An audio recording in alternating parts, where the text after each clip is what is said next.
নমস্কার বন্ধুরা, আমার ভিডিওটি যে যেখান থেকেই দেখছো আশা করছি ভালো আছো, সুস্থ আছো। আমিও তোমাদের ভালোবাসায় আর ভগবানের আশীর্বাদে অনেকটাই ভালো আছি, সুস্থ আছি। তো দেখো সকাল সকাল সকাল বলবো না, এটা দুপুরবেলা আমি 3টের সময় বেরিয়েছি বাড়ি থেকে। দেখো পুরো ভর দুপুর, কি প্রচণ্ড রোদ আর গরম, মানে এত রোদ আর বলার মতো না। তো এই রোদের মধ্যে বেরোতে হবে, যেহেতু আমাদের সন্ধ্যার মধ্যে গন্তব্যস্থলে পৌঁছে যেতে হবে। তো তাই আমরা স্টেশনে চলে এসেছি। আর এসে দেখো টোটো থেকে নেমে পড়েছি, এখন আমরা প্ল্যাটফর্মে উঠবো। তো স্টেশনে উঠে অনেকটা ওয়েট করতে হয়েছে আমাদেরকে ট্রেনের জন্য, একটু আগে গিয়েই এসে পড়েছি। আর দেখো পুরো খাকা রোদ, একেবারে প্রচণ্ড মানে রোদ। এই রোদটা পুরো আমার মাথার উপর দিয়ে গেছে, মানে আমাদের সবার উপর দিয়ে এতটা রোদ। আর এই দেখো আমি শাড়ি পরে বেরিয়েছি আজকে, কারণ মনে হলো যে শাড়ি পরে বেরোই, সবসময় তো কুর্তি পরে থাকি, তো এখন একটু শাড়িটা পরি। তো মেয়েদেরকে রেডি করে, ওই দেখো আমার দাদার মেয়ে আর ওইটা আমার মা, তো আমার মা আর দাদার মেয়ে এসেছিলো আমাদের বাড়িতে, তো ওদেরকেই বাড়িতে ছাড়তে যাচ্ছি। তো এত রোদ, দেখো প্ল্যাটফর্মে কাজ হচ্ছে, তো তার জন্য উপরে কোনো ছাদ নেই, কিছু নেই, রোদেই দাঁড়িয়েছিলাম।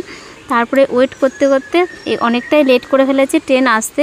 তো তারপরে আমরা ট্রেনে উঠে পড়লাম, আর দেখো সিট পেয়ে গেছি। তো সিট পেয়েছি ঠিকই, কিন্তু এত রোদ আর রোদ না, পুরো রোদটা আমার মেয়েদের মুখের মধ্যে বসেছে এসে। আর আমি বললাম আমার সাইডে আয়, আমি ওই সাইডে যাই, তো ওরা শুনলো না।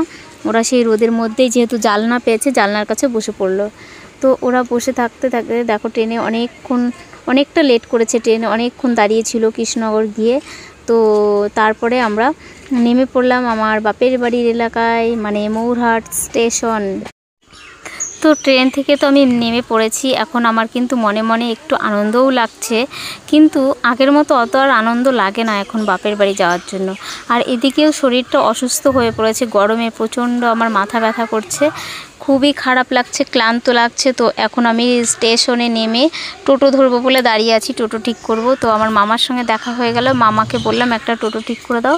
তো মামা টোটো ঠিক করতে গেল, আর আমি দাঁড়িয়ে এখানে কিছু ঠান্ডা কিনে নিচ্ছি। তো এই ছোট ছোট এইগুলো হচ্ছে লিচি, আমার মেয়েদের দেব, আর ভাস্তি আছে ওকে দেবো, 3জনের জন্য 3টে নিয়েছি। আর একটা 7-আপের বোতল নেব 2 লিটারের, আর হচ্ছে মিষ্টি নেব। তো মিষ্টি, এখানকার মিষ্টিটা ভালো পাওয়া যায় না। আমি যদি বগুলা স্টেশনে নামতাম তাহলে ওখান থেকে আমি ফল মিষ্টি এগুলো নিয়ে যেতে পারতাম।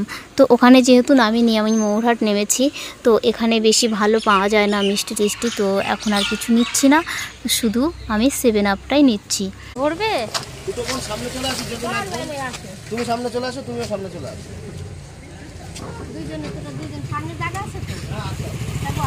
আমাদেরই অনেক লোক, তো ব্যাগ ট্যাগ দিয়ে বাচ্চা টাচ্চা দিয়ে অনেক হয়ে গেছে ভর্তি। তো যাই হোক একটা টোটো পেয়েছি, তো ওটাতেই উঠে পড়লাম। আর যাচ্ছি ঠিকই, মাথার মধ্যে অনেক কাজের চাপ রয়েছে, আমার অনেক সমস্যা আছে বাড়িতে, অনেক ঝামেলা আছে, অনেক কাজ আছে পড়ে, সেগুলো করতে হবে। অনেক কাজ বলতে বলতে ব্যাংকের কিছু কাজ আছে, অনেক রকমের, অনেক বাইরের কাজ আর কি, সেগুলো আমাকে করতে হবে। তো সেই টেনশন নিয়েই আমি এসেছি, বেশি থাকতে পারবো না, একদিনের জন্যই যাচ্ছি। আর এই দেখো চলে এসছে আমাদের বাড়ির সামনে, এখানকার পরিবেশটা একটু দেখো, ওয়াও কি সুন্দর, তাই না? একেই বলে গ্রাম। দেখো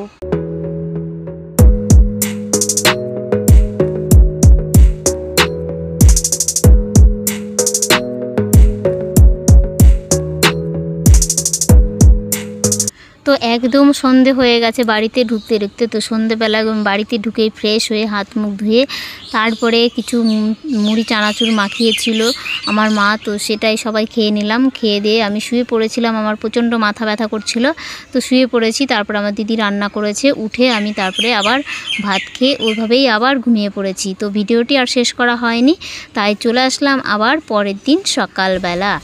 তো দেখো সকালবেলায় ঠান্ডা ঠান্ডা হাওয়া বইছে, তো তাই ভাবলাম তোমাদেরকে একটু শেয়ার করি। আর আমার বাপের বাড়ির প্রকৃতিটাও একটু, মানে চারপাশের পরিবেশটাও একটু তোমাদেরকে দেখিয়ে দিই। তো দেখো কি সুন্দর পরিবেশটা, দেখো। আর এই দিকে দেখো, এই বাঁ দিকে, তো বাঁ দিকে এই ঘরটা হলো আমার দিদির ঘর, এখানে আমার দিদি থাকে। আমার দিদির আলাদা বাড়ি আছে, ওখানে ঘর করছে, তো তাই এখানে থাকে। আর এই যে এই সবুজ রঙের এইটা হচ্ছে আমাদের সবার ঘর, মানে এটাই আমাদের ছোটোবেলা কেটেছে। তো ছোট থেকে বড় হয়েছি। আর এই ঘরটা ভেঙে গেছিলো, তো আবার নতুন করে করছে আমার বড়দা, রান্নাঘর করছে, তো নিচটা পাকা করবে। আর সেই টিনগুলো যেখানে রেখেছে, আর এই যে আমার বড়দার এইটা ঘর, আর এই যে দিদির ঘর, তো দেখতেই পেলে। আর এখানেও একটা রান্না করার জায়গা ছোট বৌদির, তো এই ঘরে আমার ছোট বৌদি থাকে। এখানে কিন্তু আমরা সবাই ছোট থেকে বড় হয়েছি, অনেক স্মৃতি আছে এই ঘরে। আর এই যে এই ঘরটা হচ্ছে আমার মামার ঘর। তো আমার মামা বাড়ি, আমাদের বাড়ি, সব বাড়ি একসঙ্গেই, বুঝেছো। আর এখানে আমার দিদি রান্না করছে, রান্না করেছে এখানে ভাত, এটাতে ভাত আছে। আর এই পাশে দিয়েছে চিকেন কষা হচ্ছে এখানে, এখনও কষানো হয়নি, তো এখানে কষা হচ্ছে। আর হচ্ছে কুমড়ো ভাজা করেছে। তো আমি বলেছি গরমের মধ্যে বেশি কিছু করতে হবে না, এই দিয়ে হয়ে যাবে, কারণ বাচ্চারা অত কিছু দিয়ে খাবে না, এত গরম খেতেই পারছে না এমনিতেই ভাত। তো চিকেন হলে একটু ওরা খাবে, আমি জানি গরমে চিকেন খাওয়া ভালো না, তো তাও ওরা খাবে যেহেতু একটু করে দিয়েছে। আর কুমড়ো ভাজা। আর এদিকে দেখো আমাকে কিছু কষা মাংস তুলে দিয়েছে আমার দিদি, তাই আমি খাচ্ছি। আর দেখো সামনে এসে একজন কি ডিস্টার্ব করছে, খেতে দিচ্ছে না, দেখো।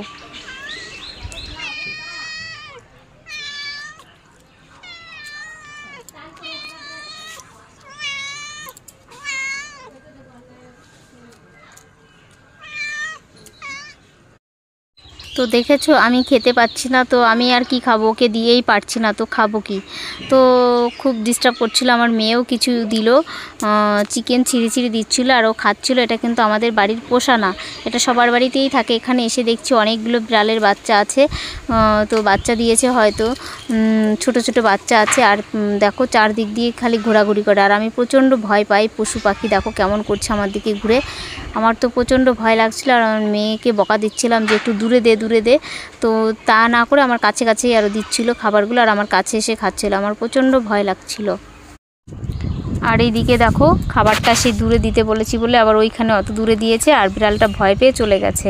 তো সেটা আবার লাঠি দিয়ে সরিয়ে ওকে দিল ওর কাছে, তো আবার ওটা খেয়ে তারপরে পালালো। আমার মেয়ে আবার ধাওয়া দিল, আমি বললাম তাড়িয়ে দিয়ে এবার, তো তাড়িয়ে দিল, আরও চলে গেল ভয়ে, দেখো।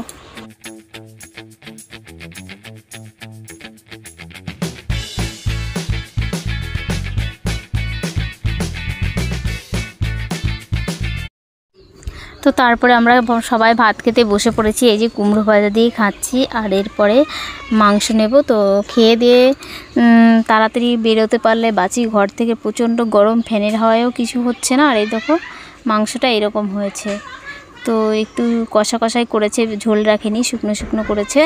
তো খেয়েছি, খেয়ে দিয়ে তারপরে আবার দেখো একটু বাইরে এসেছি তোমাদেরকে দেখাতে। দেখো কি সুন্দর পরিবেশ, দেখো। আর এই হাঁসগুলো দেখো কি সুন্দর, এত গরম লাগছে আমাদেরকে, তো ওদের দেখে মনে হচ্ছে আমিও জলের মধ্যে চলে যাই। তো জলটা তো আর এমন জল তো যাওয়া যাবে না ওখানে, এখানে ওদেরই ঠিক আছে, তাই না? ওদেরকেই ভালো লাগছে, ওরা কিন্তু বেশ আনন্দে আছে, জলের মধ্যে সাঁতার কাটছে। তো ওদের আর গরম টরম কিছুই নেই। মাঝে মাঝে মনে হয় ওরকম হলেই ভালো হতো।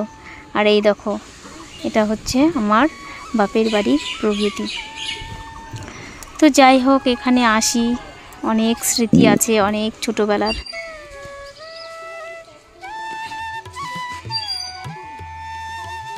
সত্যি কথা বলতে কি জানো বন্ধুরা, বাপের বাড়ি এসেও না আমি শান্তি পাই না, কারণ আমার মনে পড়ে যায় অনেক কিছু, অনেক কথা মনে পড়ে যায়। আমার দেখো বাবাকে হারিয়েছি বিয়ের আগেই, আমার বাবা চলে গেছে পৃথিবী ছেড়ে, এখন আছে শুধু আমার মা। আমরা 4 ভাই বোন, সবার ছোট আমি। তো বাবা থাকতে যে ভালোবাসাটা পেতাম, তো বাবা তো নেই, কে আর ভালোবাসবে বলো, কে আদর করবে আমাকে? এখানে সবাই, আমার দাদা বৌদি দিদি সবাই, মামা মামি সবাই আছে, সবাই আমাকে অনেক ভালোবাসে। কিন্তু ভালোবাসলে কি হবে, তাই না? সেই যে কেমন যেন নিজের কাছে নিজে পর মনে হয়। বাবা থাকলে যে বাবার কাছে একটা আবদার করতে পারতাম, সেটা কিন্তু আমি পারি না।